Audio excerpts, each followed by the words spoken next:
మంచిర్యాల జిల్లాలో మావోయిస్టుల లేఖ కలకలం సృష్టించింది. బెల్లంపల్లి ఎమ్మెల్యే వినోద్ను హెచ్చరిస్తూ మావోయిస్టు అనుబంధ కార్మిక సంఘం సికాసా లేఖను విడుదల చేసింది.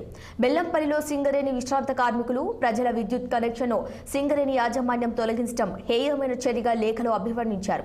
సమస్యను పరిష్కరించాల్సిన ఎమ్మెల్యే పట్టించుకోకపోవడం దారుణమన్నారు.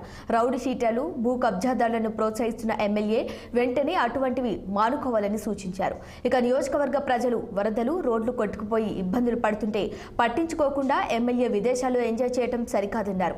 ఎమ్మెల్యే తన పద్ధతి మార్చుకోకుంటే ప్రజాకోర్టులో శిక్ష తప్పదంటూ సికాసా కార్యదర్శి ప్రభాత్ లేఖలో హెచ్చరించారు. అటు నూతన ఇంటి నిర్మాణానికి నెంబర్లు కేటాయించేందుకు కాంగ్రెస్ నేతలు లక్షలాది రూపాయలు వసూలు చేస్తున్నారని మండిపడ్డారు ప్రభాత్.